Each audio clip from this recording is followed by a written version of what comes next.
Take nothing for your journey, neither staves, nor scrip, neither bread, neither money, neither have 2 coats apiece.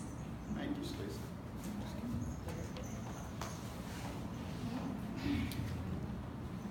All right. So let's say a prayer real quick. Lord, if there's anybody in this room that needs to hear this, please open their ears and their minds and let them hear it. Help all of us to hear what you want us to say, and help me to say what you want us to hear. In Christ's name, pray, amen. Okay, when the verse you just read is Luke chapter 9, verses 1 through 3, and Jesus is sending the disciples out. And he says to them, don't take anything with you. But he makes inference, or he says it in verse 3, he says, do not take 2 coats with you. Well, that infers to me that it means take 1 coat.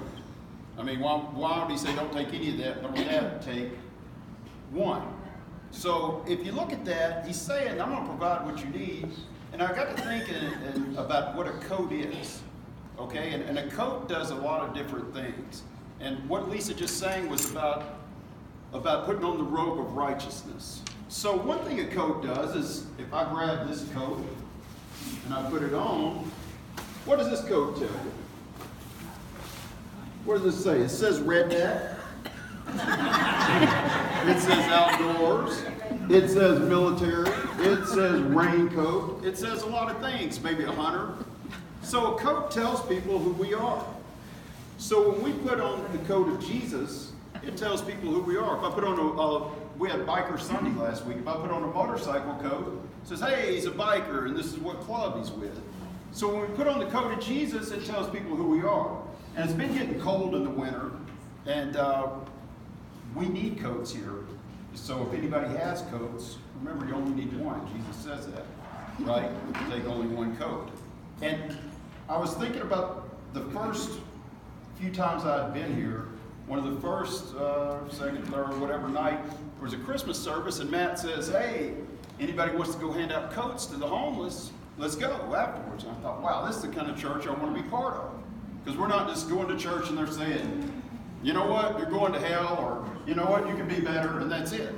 It's like, hey, come be part of it. Let's go help people. Let's live out the word of Jesus. And I thought that was cool. And Matt and Connie and Jason, there was about 8 of us went down and we handed out coats.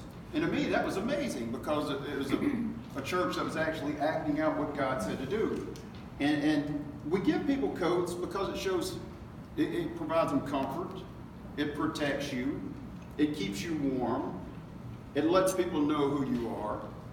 And so that's a great thing. And I was still thinking about what a coat is.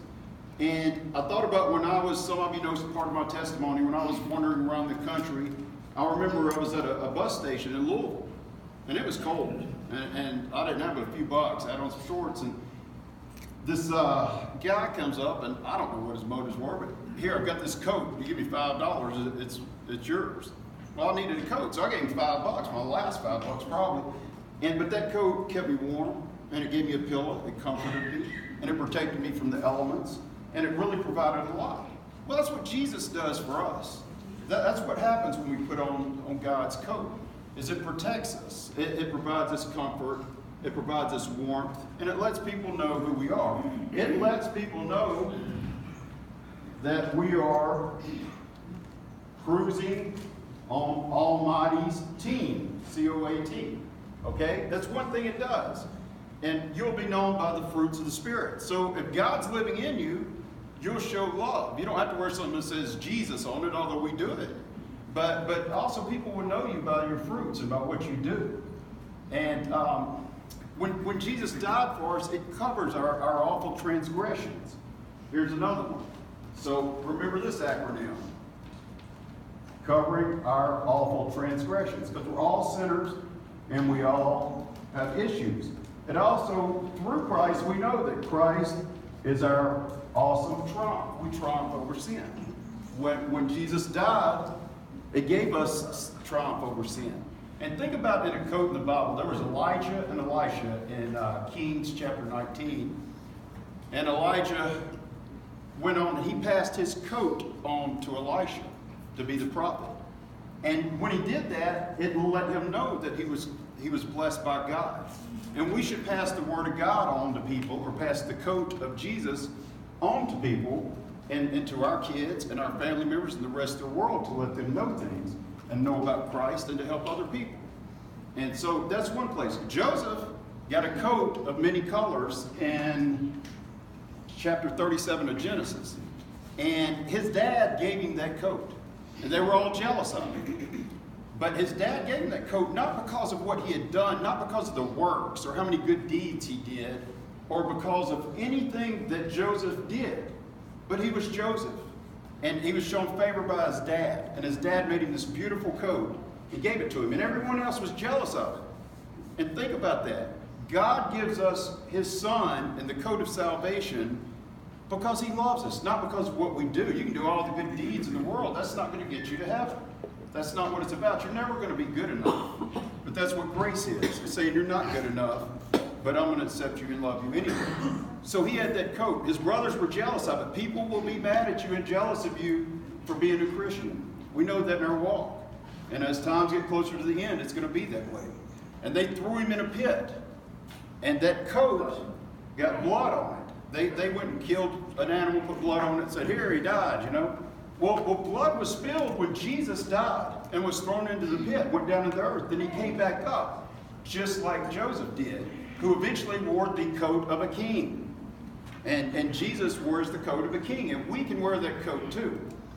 And so a coat plays a lot of different parts throughout showing who you are and what you're doing. Also, the coat protected Joseph.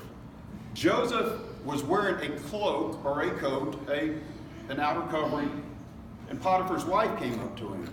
And she went to touch him, and he took off running. He did what God said and fled from the wickedness. She was left holding that cloak. Okay, so it acted as a barrier between him and the sin. Now, she made some false claims, and he got thrown into prison. And if you've watched the news lately, there's a lot of stuff like that going on, and people accusing people of stuff. Nobody knows what's true or not, and that kind of thing. But anyway, but he went in there, but even though he did, he still suffered, and that coat was used against him. He came out to be the king. Okay? So when we accept Christ, it doesn't mean that everything's going to be perfect for us. It doesn't mean that that's not going to be held against us. But we're rewarded for suffering for Christ. And so our coat also, let me give you a different one. This one probably work better. Have any of y'all ever, have any of y'all ever seen Prince Valiant? Remember that cartoon? Prince Valiant? The cartoon used to be in the funny papers a long time ago. But anyway, Prince Valiant would take his coat like this, and the lady didn't want to walk through the mud. So he would do the valiant thing and throw it down like this. Yeah. Okay? And the lady would walk across the mud, right? Yeah. Like that. Well, think about it. Jesus died like this, correct? And God threw his son down in the mud of the world, in the sin, so that we can walk across and be cleaned and not track all of our mud into heaven. And so when you think about a coat, think about what God did for you. Think about that coat. Would you let your son, if your neighbor or your child, grandchild, if your neighbor did a crime and was going to go to prison, would you just say, here, send my son to prison to be raped and killed and beaten, whatever it might be in prison, all the awful things that happen, so that you don't have to go? No, you wouldn't. You wouldn't want your grandbaby or your son or your daughter to do that. But God did. We committed the crime. We sinned. But he said, here, take my son. Let him be killed for that. And so he threw him down in the mud, in the sin, and everything that we did wrong. And if you look, when we give somebody a coat, it starts with what? Compassion. And in the Bible, if you look, Jesus would heal people, but what does it always say a lot of times before? He had compassion on them. If I just give you a coat and I don't have compassion, then that really doesn't mean anything. And there's a saying I like that says, they don't care what you know till they know that you care. They don't care what you know until they know that you care. So I can tell somebody something all day long about God, But if they don't know that I care about them, then I'm just talking. But if I show that person that's out there cold, and I give them the coat off my back so that they're not cold, what does that tell them? There's love. That shows them that I've got on the coat of God. That shows them that I'm cruising on Almighty's team. And now they're going to listen to me. It means something to them. So then they care what I know because they know that I care.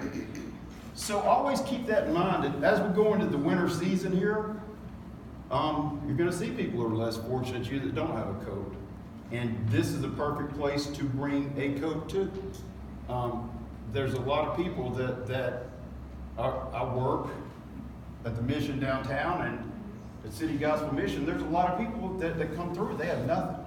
You know, if you've been through jail, if you've been through fires, if you've been through a lot of things, you have nothing. And they could really use a coat. A lot of them can use underwear, socks, whatever. And the Bread of Life is a great resource, too, for us to reach out to people and give them things. And most of us have probably 10 coats sitting in our closet. So I want you to keep that in mind as we get closer into the colder months. And just remember what a coat is. And if you have never worn the coat of salvation or asked God to come into your life and receive Jesus and the coat that he provides us with, and the warmth and the protection and the comfort that comes with the Holy Spirit, then we're here to help you with that. But you have to ask. You have to be willing. And you just tell him, that I'm a sinner, done awful things, but I want to be wrapped in that comfort. I want to know that my salvation is eternal. And I want to feel it. And when you ask God to come in your life, don't just say, God, help me out financially, help me to win a lottery, or help me to win whatever, help me get this or that. You have to let him into every aspect of your life, or you're not truly letting him in. You can't say, well, God, I want you to be with me, except for when I'm on the computer looking at something I shouldn't be looking at. Or God, I want you to be with me, except for when I'm at the bar. Or God, I want you to be with me, except for when I'm griping about the neighbor's kids, or whatever. Okay? You have to let him in every aspect of your life. And let him heal every aspect of your life, be part of it. And walk with him and accept him. But it all starts right here by asking him to come into your life and to change you of your ways. And to put that coat around you and to wash you in his blood and to protect you with it. All right, let's pray. Lord, thank you for giving us your son to die and to clean us so that we can be in heaven and we can communicate with you and help move in everyone's life in this room. And thank you for letting us all to be part of a family here and to have each other and for pulling us all closer and help us to do your will. And if anyone doesn't know here tonight, help them to come to us and so that we can help them come to you. In Christ's name we pray, amen.